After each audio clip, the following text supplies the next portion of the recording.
Remember the Calgary Wranglers?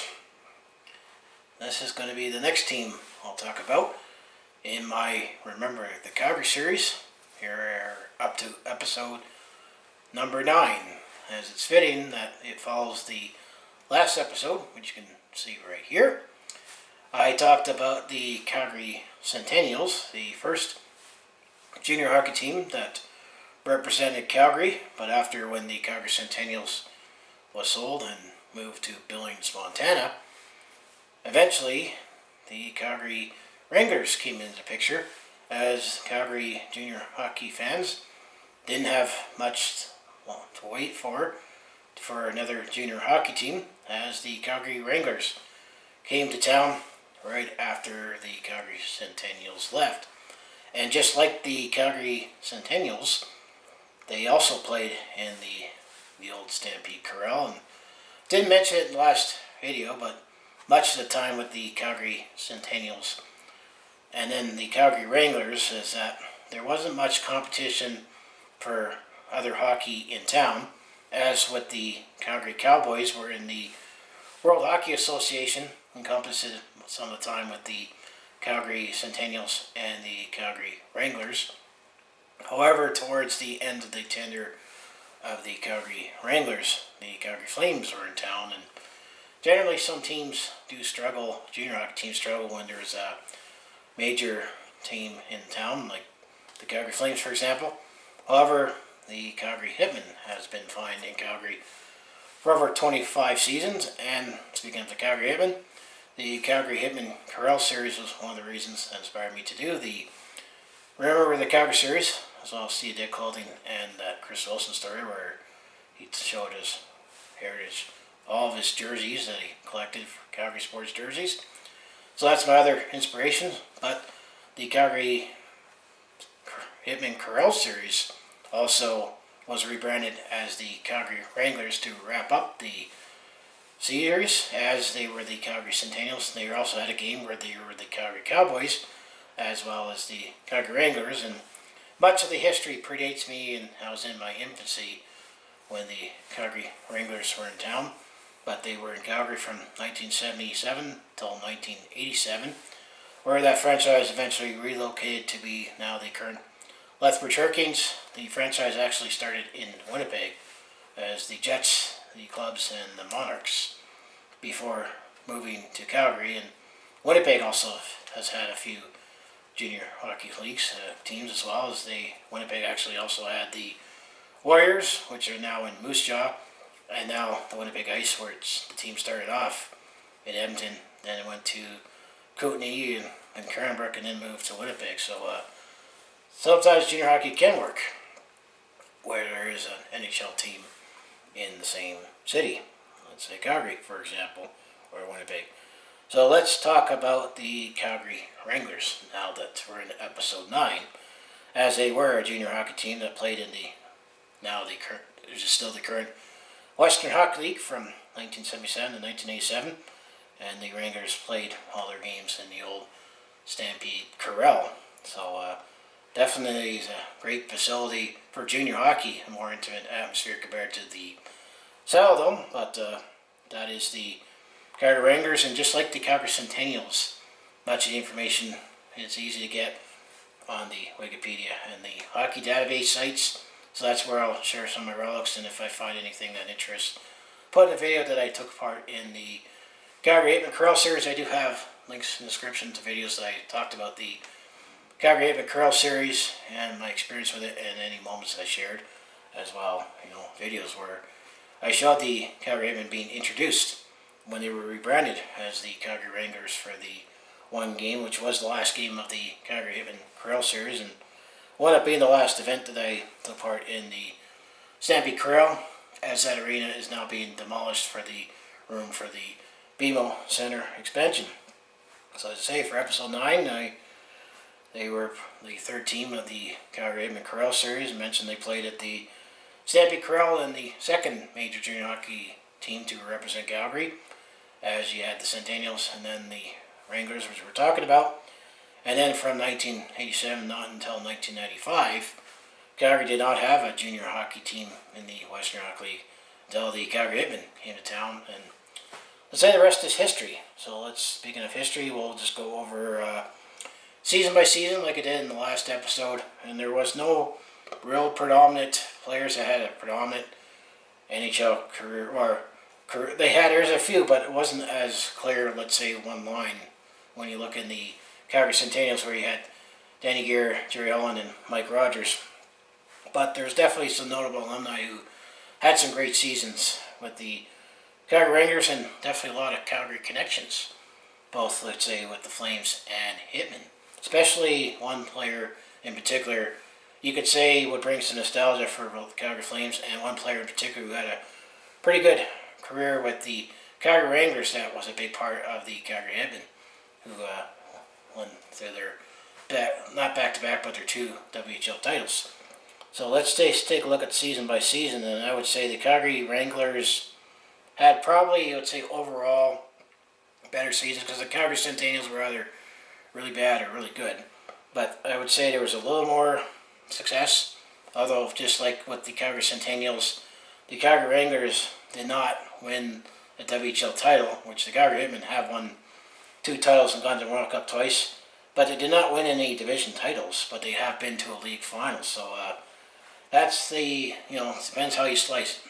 So we're looking at the season by season record. So the first season that the Calgary Wranglers were in town was the 1977-78 season. He played 72 games. There were 18, 40, and 14. For 50 points, they were 4th in the Central and did not make the playoffs.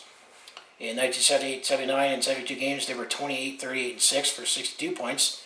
It was good enough to put them 3rd in the Central and make the playoffs, but they lost in the Central Division final. After I go through the season, we'll take a look at the playoff runs for each season. And then in 1979-80, they had their first winning record. In 72 games, they were 43, 27, and 2. First season over 500. For 88 points, they were 2nd in East, but lost in the first round. Then in 1980-81, they played 72 games, and they were 46, 24, and 2 for 94 points. They were 2nd in the East. However, they went the furthest in the playoffs, but they lost in the WHL final. And then in 1981-82, in 72 games, they were 41, 29, and 2. For 84 points, they were 4th in the Central, but they lost in the East Division semifinal. 1982-83, in 72 games, they were 44, 26, and 2. For 90 points, they were 3rd in the East, but they lost in the East Division final. And then 1983-84, in 72 games, they were 36, 36, and 0 for 72 points. And they were 16th, but they lost in the first round. And then 1984-85, in 72 games, they were 39, 31, and 2. For 80 points, 4th in the East, and they lost in the East Division semifinal. And then 1985-86, this is where I say 85 was the last time the Wranglers were in the playoffs. Because in 1985-86, in 72 games, they were 23, 47, and 2 for 48 points. 8th in the East and did not make the playoffs. And then the last season before the team moved to Lethbridge in 1986-87, they were, in 72 games, they were 23, 46, and 3 for 49 points, 7th in the East, and they did not make the playoffs. So, unlike the Centennials, there were three seasons that they won division titles, but both the Centennials and Wranglers have at least gone to the league championship, but did not win either time. But at least the Calgary Hitmen have had more success, I would say, overall in their franchise history. And as I said, how the franchise followed? Well, they were one of the original teams in the Western Canadian Hockey League before it got rebranded as the Western Hockey League when American-based teams joined the league or moved in the league in some cases. So in 1967-63, they were the Winnipeg Jets. That team started off as the Winnipeg Jets. I'm going to say they rebranded once the WHA team, Winnipeg Jets, came in.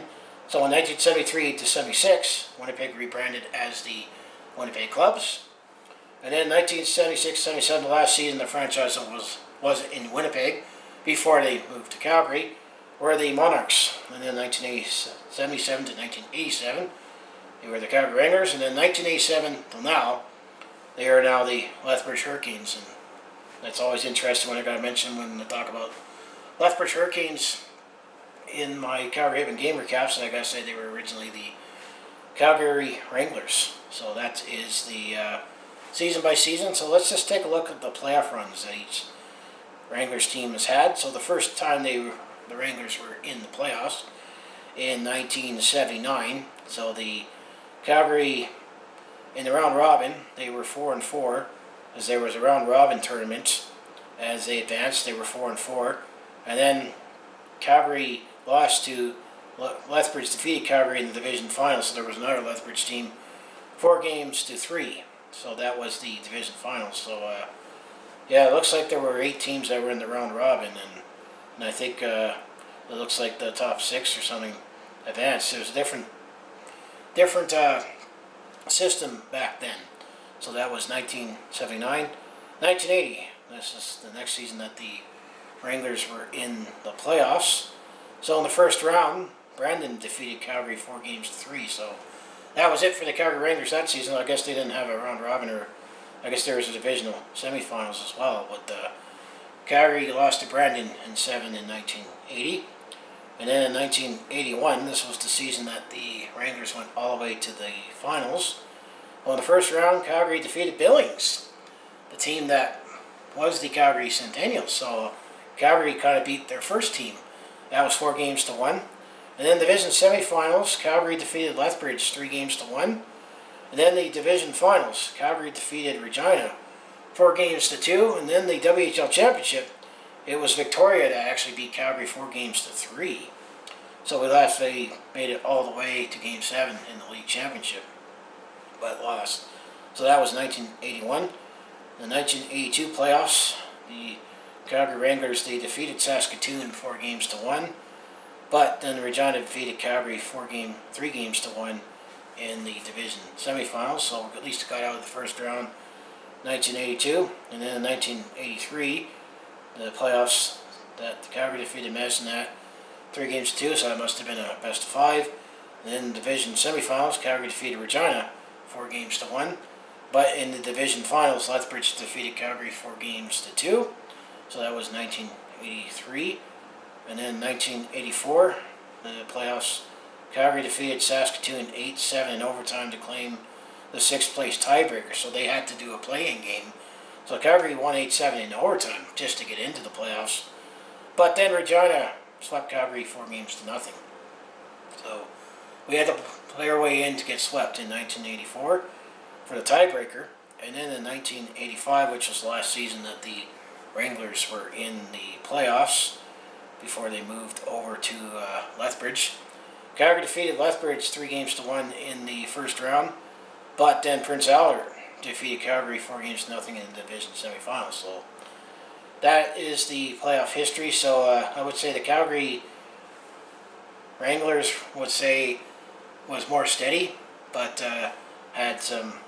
I would say the Centennials probably had a little more excitement with more dominant regular season. But at least the Centennials and Wranglers, they both at least gone to the league championship. But Calgary came so close in 1981, but did not win. So that is the season by season record. So now let's just take a look at some notable NHL alumni. And there's definitely some Calgary connections that played for either the Flames or associated with the Calgary Hitmen. So the first player we'll talk about is Darian Kimball, who was a defenseman. He played for the Chicago Blackhawks from 1982 to 85. So that was the first player that's listed alphabetical from last name. And then Murray Bromwell, who was also from Calgary. He was a defenseman. He played 1980 and 1988. He was undrafted, but he definitely played with the New Jersey Devils and the Minnesota North Stars. So that's Murray Bromwell.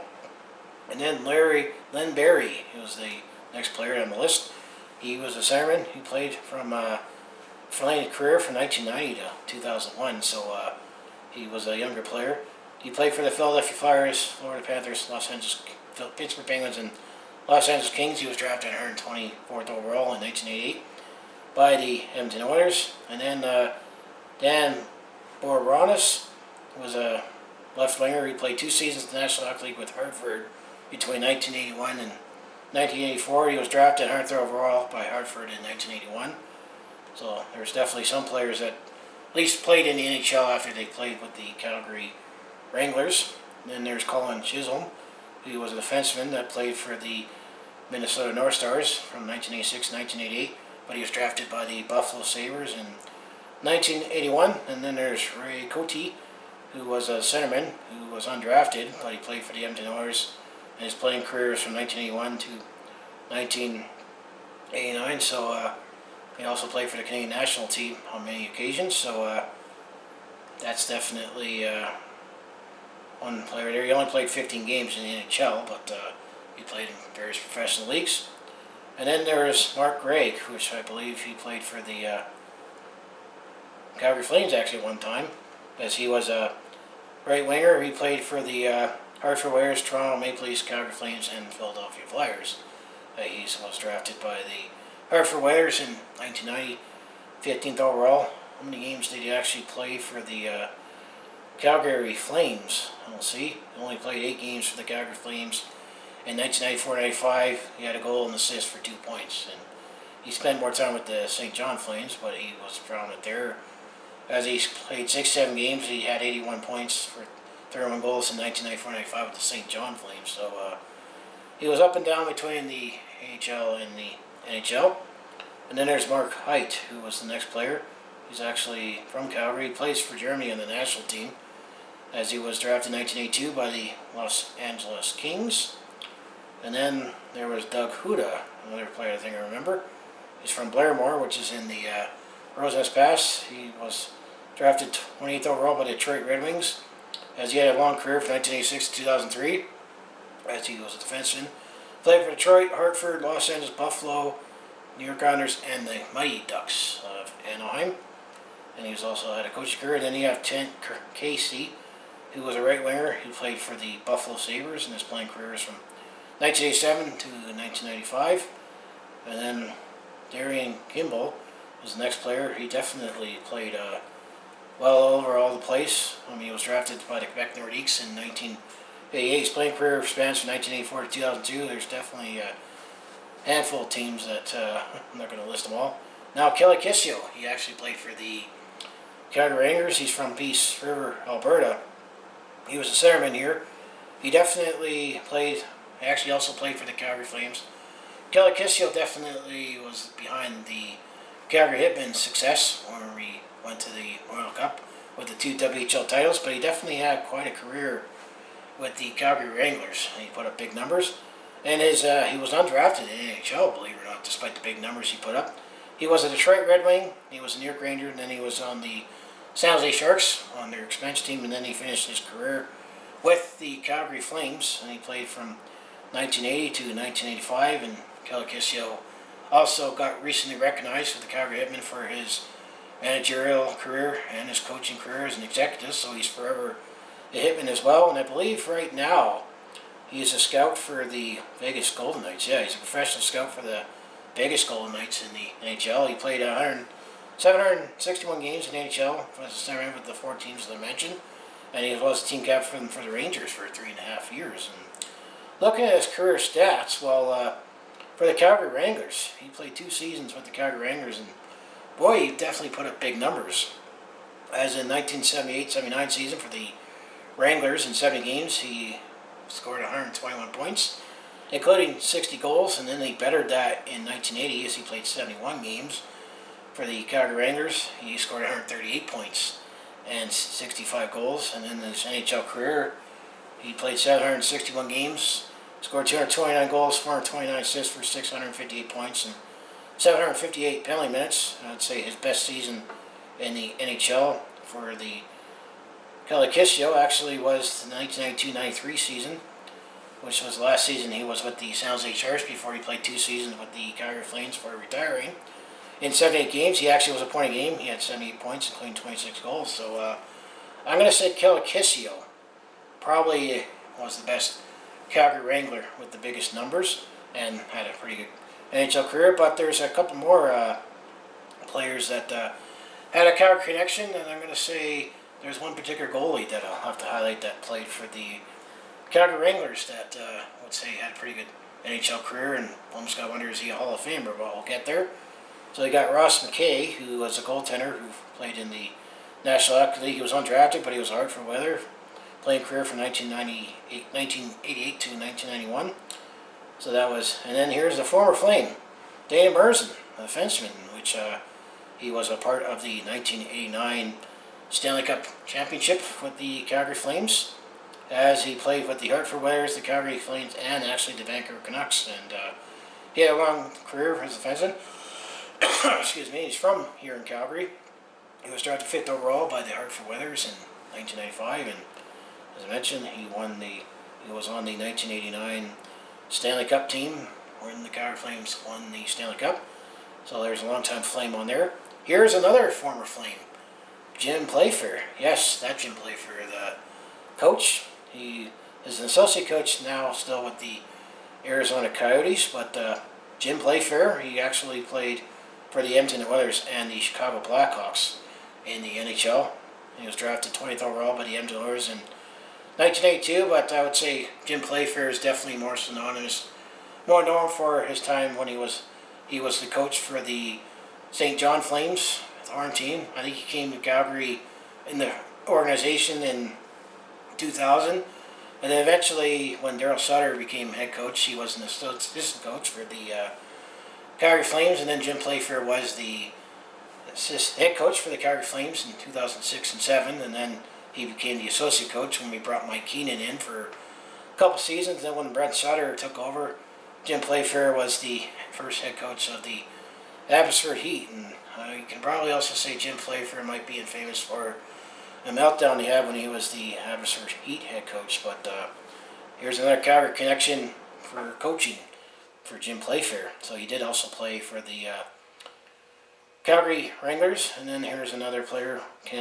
Quinney, who was a left winger. He played for the Quebec Nordiques in 1984. His playing career spans from 1985 to 2001. Professional hockey, when it looks at his career, including, let's say, the International Hockey League and the American Hockey League. And then there's Warren Skrzynski, who played for the Edmonton Oilers, Chicago Blackhawks, and the Edmonton Oilers, and he was undrafted. And then there's Randy Smith, the next player we'll talk about, who played for the Minnesota North Stars. He was a centerman. Don't know much about him, his time, how dominant he was with the Calgary Wranglers. And then Mark Tenorti, who's a player who played for the New York Rangers, Minnesota North Stars, Dallas Stars, and the Washington Capitals. And he was in the NHL for 12 seasons, so he had a nice long career. And he's actually the son of Jared Tenorti, who is playing in the NHL right now, I believe. Jared Tenorti right now, actually, I remember he was associated with the Montreal Canadiens, but he's just now with the Nashville Predators. So definitely a father-son connection as well. So that was Mark Tenorti, and then here's Brian Tutt, who was the defenseman that played for the Washington Capitals, his playing professional career. So that's from 1982 to 2001. So that is Brian Tutt. And now, here is a player that definitely a lot of Calgary Flames fans will know, Mike Vernon. Yes, that Mike Vernon, the goaltender that played for the Calgary Flames, including winning the Stanley Cup in 1989. He also was with the Detroit Red Wings, San Jose Sharks, and the Florida Panthers before finishing his career with the Calgary Flames. And he definitely came onto the scene in 1986, and he was the goalie that led the Calgary Flames to the Stanley Cup Finals in 1986. And then we lost to the Montreal Canadiens, where they had this guy named Patrick Waugh, who was 20 years old at the time. But yeah, he's from Calgary, and he definitely played for the Calgary Wranglers and has his number 30 forever retired with the Calgary Flames. He was drafted 56th overall by the Flames in 1981, and his career spans from 1982 to 2002. And he definitely has career stats where you got to wonder, could he be potentially a Hall of Famer? Because he played 781 games in the NHL, won 385 games, lost 273 games, and he has 92 ties, and then he has 27 shutouts, 298 goals against average, and 889 saves. So just keep in mind the game at the time, and then 38 playoff games. He has 77 wins, 56 losses, and 6 shutouts for 268 goals against average and 896 saves there. So he has better numbers in the playoffs. And then he also won the Stanley Cup in 1989 with the Calgary Flames, and definitely also stoned Stan Smeel when it mattered the most. Game 7 in overtime, but he also won the Stanley Cup with the Detroit Red Wings in 1997, and he won the Conn Smythe Trophy. So Mike Vernon has 2 cup rings and the Conn Smythe, and he's just shy of winning 400 games, but gotta wonder, is he good enough to be eventually inducted into the Hockey Hall of Fame? So looking at these Calgary Wranglers numbers, he played for the Wranglers and he also played for the Calgary Canucks in 1979-80 before he went to the Western Hockey League. In 31 games, he was 21-7, and he had a .295 goals against average. Then his first season with the Calgary Wranglers, in 59 games, he was 33-17-1, and he had a shutout, 3.77 goals against average, and 80 save percentage. Keep in mind there was more offense back then. And then in 1981-82 for the Calgary Wranglers, he played 42 games. He was 22-14-2. He had 3 shutouts for 368 goals against average and 87 save percentage. And his last numbers with the Calgary Wranglers before he eventually worked his way up into the NHL with the Calgary Flames.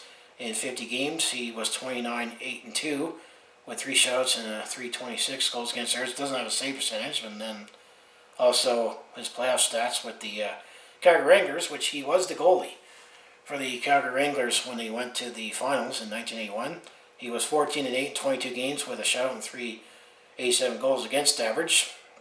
And then in 82-83 when we had a nice long run. In 16 games he was 9-7 with a 389 goals against average. So yeah, Mike Vernon played for the Calgary Wranglers, played for his junior hockey with the Calgary Wranglers. Being from Calgary, and he played for the Calgary Flames, won the Stanley Cup. Despite, sometimes, we had a love-hate relationship with Mike Vernon at times, I would still say he lived the dream. Get to play for your home team and be good at it and have your number 30 forever retired. So yeah, Mike Vernon. I would say Kelly Kisio and Mike Vernon, I would say, are probably the 2 best Calgary Wranglers I would highlight. And then the next player, working our way down, is Varastati. He was a right winger. He played for the Toronto Maple Leafs, drafted in 119th overall in 1982. His career spanned 1982 to 1988. And then there's Bob Wilkie, who was a defenseman who played for the Detroit Red Wings and the Philadelphia Flyers. He was drafted 41st overall in 1987. His professional career spans 1989 to 2000. And then I would say another former Flame is Carrie Wilson, who was a centerman who played for the Flames, Calgary Flames, Hartford Whalers, and New York Rangers. He was drafted by the Chicago Blackhawks originally in 67th overall by 1980, and his playing career spanned from 1981 to 1993 and then 1996 to 1997. So Carrie Wilson also played for the Calgary Flames as well. And then a couple more players. You got Mike Zanier, who also was a goaltender. He actually has an Italian descent. He played for the Italian team. He was with the Edmonton Oilers, and in his professional career stands from 1983 to 1999. So that's definitely some notable NHLers. They also highlight Gary Stilling, but there's no page that directs him. So yeah, so definitely some other cool names that played junior hockey that many Calgary hockey fans would be familiar with. Both contributions mostly made with the Calgary Flames, and I would say for Kelly Kisio's case, the best forward that we had, definitely was a big part with the Calgary Hitmen and building up the Calgary Hitmen. I would say ultimately why the Calgary Wranglers moved to Lethbridge was there was the stiff competition when we had the Calgary Flames in town. And keep in mind, towards the mid to late 1980s, the Calgary Flames had their best days in the regular season, where I would say we had a pretty good team, but Edmonton up the road had a team that was even stacked. That Calgary had pretty good teams, but Edmonton was always the tough team to beat. But yeah, I would say Kelly Kisio and Mike Vernon are the greatest Calgary Wranglers to ever play. That both wound up both playing for the Calgary Flames and having Calgary hockey contributions. So that's what I would say my touch on the Calgary Wranglers, the second hockey team that represented Calgary in junior hockey to where we developed eventually NHL stars. So what do you think of the Calgary Wranglers? Do you have any memories of the Calgary Wranglers, or of course, I asked at the beginning, do you remember the Calgary Wranglers? And, if you're around, which team did you like more? Did you like the Centennials or did you like the Wranglers more? Because both of those teams, much their history predates me, and I was in my infancy towards the later years of the Calgary Wranglers, but I definitely knew more about the Calgary Flames than the Calgary Wranglers. And then he had 8 seasons without a junior hockey team before the Calgary Hitmen. But that's what I loved about the Calgary Hitmen Corral series was, reliving, watching some hockey in the old Stampede Corral and just learning more about some Calgary hockey history. So that is episode 9. So in episode 10, after we talk about some hockey, we're going to go out from the arena back outside. But I'm going to shift my focus to going on the pitch, as the next few episodes we'll talk about some soccer teams. So in episode 10, I plan to talk about the Calgary Boomers. So I think in that episode will probably come in the next few weeks, as I did record the Centennials Wranglers back-to-back, because both teams were kind of connected and were associated with the Calgary Hitmen Corral series. And I said after the Calgary Wranglers, they became now the Lethbridge Hurricanes. And I'll have all the links in the description for, both on the Wikipedia and the hockey database. And of course, hockey database always keeps finding some nice relics that I'll put towards the end of the video to show the Calgary Wranglers in history and what some programs looked like. But so yeah, that's my Calgary Wranglers episode. So as I say, if you want to follow along with this Calgary sports fan's journey, home of the Flames, Hitmen, Roughnecks, and Stampeders, and formerly the Calgary Wranglers, I mostly talk Calgary sports on my YouTube channel. I turn, game recaps or any stories, but I also do have some personal vlogs, attempt at comedy, and also, let's say, I do share my experience when I'm on the road at a sport event. For example, let's say the Calgary Hitmen Corral series, I definitely shared some moments on there, including the player introductions, where the team came out as the Calgary Wranglers. They were the Hitmen a couple seasons ago. Briefly dawned on some Calgary Wranglers gear that there's definitely a few iterations of the Calgary Wranglers. The logo is pretty much the same, where you kind of see the horse where the W works out, and the ropes, which it's all part of our Western heritage and hospitality. And of course, remember the Calgary series. As a Calgary sports fan myself, it's been fun to look back on some Calgary sports teams in the past. Most of it's going to be hockey, but I've already talked about some baseball teams, and there'll be some more baseball teams to come. I'm done talking the basketball teams, as I overlooked on the introduction. All the teams laid out, and there'll be some soccer teams, or football, as some like to call it. But definitely it's been fun to look back on Calgary sports teams from the past. So, as I say here, I'll see you in the next video. Let's go Wranglers, and see you then. So, thank you.